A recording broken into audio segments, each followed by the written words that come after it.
नमस्कार दोस्तों, स्वागत है आज आपके अपने YouTube चैनल पर।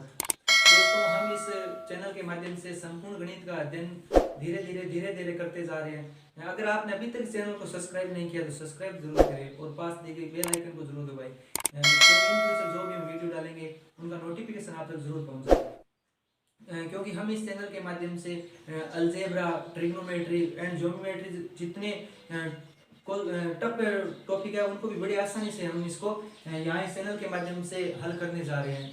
पूरे के पूरे टॉपिक को हम हल जरूर करेंगे, ठीक है। तो आप सब्सक्राइब जरूर करें चैनल को और दोस्तों में शेयर भी जरूर करें। और दोस्तों, मेरे जो टेलीग्राम चैनल की लिंक है वो आपकी इस डिस्क्रिप्शन में मिल जाएगी, उस पर एक बार जरूर विजिट करें, क्योंकि अगर आपने उसको ज्वाइन कर लिया तो मैं आपको अभ्यास के लिए उस पर प्रश्न डालते रहूंगा। क्योंकि आप जितना ज्यादा अभ्यास करोगे उतने ज्यादा आप परिपक्व बनते जाओगे। क्योंकि गणित ने कहा है कि गणित कहती है कि आप मुझ में साधना करके तो देखो, मैं आपकी जिंदगी ना बना दूं तो कहना। गणित सिर्फ अभ्यास मांगती है और कुछ नहीं है, क्योंकि गणित को रटना कुछ है ही नहीं, गणित को सिर्फ समझना है और अभ्यास के माध्यम से ही हम गणित को समझ सकते हैं। और आज अब जो मैं वीडियो में सवाल लेकर आ रहा हूँ, आप हमेशा वीडियो को पॉज करके पहले सवाल को हल करने की कोशिश करें, क्योंकि हमने 7-8 वीडियो बना ली है तो शायद तक आपको लाभ और हानि के बहुत सारे क्वेश्चन है जो आप हल कर सकते हो। तो पहले आप घर पर ट्राई करें कि सवाल हल हो रहे हैं नहीं हो रहे। मेरा विश्वास है कि ज्यादातर सवाल तो आपके हल हो जाएंगे। कुछ ऐसे सवाल हो गए जो मैं यहाँ बोर्ड पर तो करवाऊंगा ही, तो आपको समझ आ जाएगा, ठीक है। हम सवाल करते हैं, चलो। एक दुकान में 9 नारंगी की कीमत 5 सेव के बराबर है। यानी 9 नारंगी बराबर है किसके? 5 सेव के बराबर है। और 5 सेव की कीमत है 3 आम के बराबर, यानी 5 सेव भी 3 आम के बराबर है। यानी ये तीनों चीज, जितनी 9 नारंगी की कीमत है उतनी 5 सेव की कीमत है, और जितनी 5 सेव की कीमत है उतनी 3 आम की कीमत है। यानी ये तीनों की कीमत बराबर है। अब क्या लिखा है? 4 आम की कीमत 9 नींबू के बराबर है।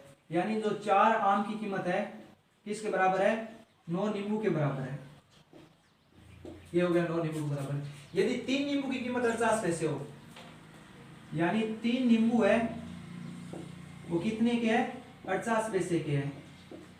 तो हमें ज्ञात क्या करना है? एक नारंगी की कीमत ज्ञात करनी है। क्या ज्ञात करना है? नारंगी की कीमत ज्ञात करनी है। यानी 3 नींबू की कीमत 50 पैसे है, तो कैसे करेंगे? 3 नींबू की कीमत 50 पैसे है तो हम 3 नींबू से 9 नींबू की कीमत ज्ञात करेंगे। 9 नींबू की कीमत ज्ञात करने के बाद 4 आम की कीमत ज्ञात हो जाएगी। 4 आम से हम 3 आम की कीमत ज्ञात करेंगे। जितनी 3 आम की कीमत होगी उतनी ही 9 नारंगी की कीमत होगी। देखो कैसे कि 3 नींबू अगर 50 पैसे के है तो 9 नींबू कितने होंगे? तो 9 नींबू कितने हो गए?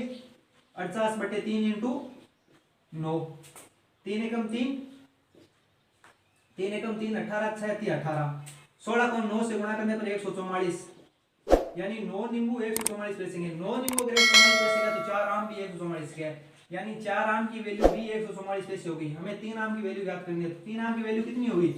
144 बटे 4 गुणा 3, 4 एकम 4, 4 दूनी 8, 4 तिया 12, 24, 4 छका 24, यानी 36। 36 को गुणा 3 से करने पर 3 आम की कीमत तो कितनी होगी? 108 पैसे। कितनी होगी? 108 पैसे। अब 3 आम की कीमत 108 पैसे है तो 5 सेव की कीमत भी 108 पैसे और 9 नारंगी की कीमत भी 108 पैसे है। हमें ज्ञात क्या करना है? एक नारंगी की कीमत ज्ञात करनी है। यानी 9 नारंगी अगर 108 पैसे की है तो एक नारंगी कितनी होगी? 108 बटे 9, 9 एकम 9, 9 दूं 18, यानी एक नारंगी की कीमत होगी 12 पैसे, ठीक है। एक रेडियो विक्रेता एक रेडियो को 2.5% घाटे पर बेचता है। अगर वह उसे 100 रुपए ज्यादा में बेचता तो 7.5% लाभ होता। 12.5% लाभ कमाने के लिए वह इस रेडियो को कितने में बेचेगा? अर्थात एक रेडियो है, एक रेडियो को 2.5% घाटे पर बेचता है, यानी उससे हानि होती है कितनी? अगर वो जब वो बेच रहा है ना तो उसे 2.5% हानि होती है। अगर वो जितने में बेच रहा है उससे 100 रुपए ज्यादा में बेचता, कितने रुपए ज्यादा में बेचता? 100 रुपए, तो उसे 7.5% का लाभ होता। कितने का लाभ होता? 7.5% का। अब क्वेश्चन पूछ रहा है कि 12.5% लाभ कमाने के लिए उसे कितने में बेचना होता? कितने में बेचना होता, ठीक है। तो देखो पहले तो 2.5% घटा, 2.5% को हम फ्रैक्शन वैल्यू को निकालते थे। कैसे कि प्रतिशत है 2 दूनी 4 1 5 यानी 2.5 5/2। ये प्रतिशत है, प्रतिशत हमेशा 100 पर होता है। 5 एकम 5 20 पंजे 100 यानी ऊपर 1 है नीचे 2 20 40। अर्थात 40 वाली वस्तु जब वो 1 रुपये में हानि होगी तब ये 2.5% होगा। यानी वो जब वस्तु 40 में खरीदेगा और 1 रुपये हानि से जब वो बेचेगा तो उसे 2.5% लाभ होगा। यानी 39 में बेचेगा तब उसे 2.5% हानि होगी। 7.5% लाभ होगा अगर वो 100 में बेचता। 7.5% लाभ यानी 7.5% की वैल्यू कितनी होती है? 7 14 15 15/2 प्रतिशत हमेशा 100 पर। तो 5 या 15 20 पंजे 100 यानी 3/40 7.5% लाभ होता है। यानी अगर वो 40 वाली वस्तु 3 रुपये ज्यादा में यानी 43 रुपये में अगर बेचता तो उसे लाभ होता कितना? 7.5%। देखो वस्तु वो कितने में ज्यादा बेच रहा है? हमारे अनुसार 4 रुपये में ज्यादा बेच रहा है। हमारे अनुसार 4 बेच रहा है लेकिन सवाल के अनुसार 100 रुपये में ज्यादा बेच रहा है। यानी 4 की वैल्यू 100 है तो 1 की वैल्यू कितनी होगी? 100/4 यानी 25। ये अब हमें ज्ञात क्या करना है कि 12.5% लाभ कमाने के लिए वह इसको कितने में बेचेगा। यानी लाभ प्रतिशत वगैरह सब दिया हुआ है, हमें सेलिंग प्राइस निकालना है किसका? 12.5% अगर लाभ कमाए उसका सेलिंग प्राइस निकालना है। कैसे? 12.5% की फ्रैक्शन कितनी होती है? बहुत बार बताया हुआ है 1/8 होती है। 12 24 1 25 25/2 प्रतिशत हमेशा 100 पर होता है। 25 एकम 25 2500 के 100 यानी 1/208 यानी 12.5% की फ्रैक्शन कितनी होती है? 8 1/8। अर्थात वो 8 वाली वस्तु अगर 9 में बेचे तो उसे क्या होता है? 12.5% लाभ होता है। अब देखो 8 में खरीदी 9 में बेचे, लेकिन यहाँ पर 40 में खरीदी थी 39 में बेची थी, 40 में खरीदी 43 में बेची तो लाभ हानि चल रहा है। तो अगर 8 को हम ऐसा करें कि 40 हो जाए, किससे गुणा करें? तो 8 को हम अगर 5 से गुणा करेंगे तो 40 हो जाएगा। 8 को 5 से गुणा करेंगे, 9 को 5 से गुणा करेंगे तो कितना हो गया? 45। यानी 40 वाली वस्तु कितने में बेचेंगे? हम 45 में बेचेंगे तो हमारा 12.5% का लाभ होगा। अर्थात 40 की वस्तु अगर 39 में बेचेंगे तो 2.5% घाटा होगा। 40 की वस्तु अगर 43 में बेचेंगे तो 7.5% लाभ होगा और 40 की वस्तु अगर 45 में बेचेंगे तो 12.5% लाभ होगा। ठीक है, तो हमें ज्ञात क्या करना है? हमें ज्ञात करना है कितने में बेचेगा। हमारी 1 की वैल्यू 25 आई हुई है, हमें वैल्यू किसकी ज्ञात करनी है? हम कह रहे हैं 45 में बेचेगा, वही तो वैल्यू ज्ञात करनी है। तो 25 × 45 गुणा तो हम वैसे भी कर सकते हैं लेकिन वो एक ट्रिक के माध्यम से गुणा आसान होता है। कैसे? कि हम 25 को गुणा कर देते हैं किससे? 40 + 5 से, यानी 40 और 5 45 हो गया।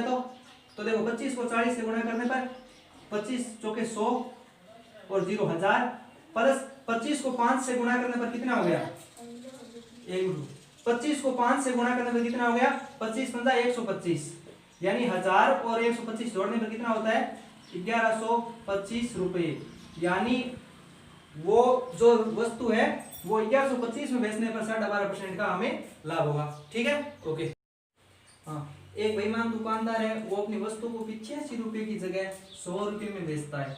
यानी वो 85 में तो खरीद कर लाया है, 85 और 85 में खरीद कर लाया है और बेच कितने में रहा है? वो 100 रुपये में बेच रहा है। यानी लाभ कितना? वैसे 15 रुपये का लाभ हुआ है। अब वो इसे 100 कॉस्ट प्राइस में बेचने का दावा करता है। यानी वो कहता है कि मैं 100 में लाया हूँ और 100 में बेच रहा हूँ, लेकिन वो वास्तव में 85 में लाया है और 100 में बेच रहा है। 15 रुपये का उसे लाभ हो रहा है।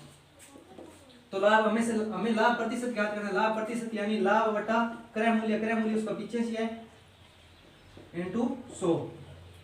5 × 15 17 × 85।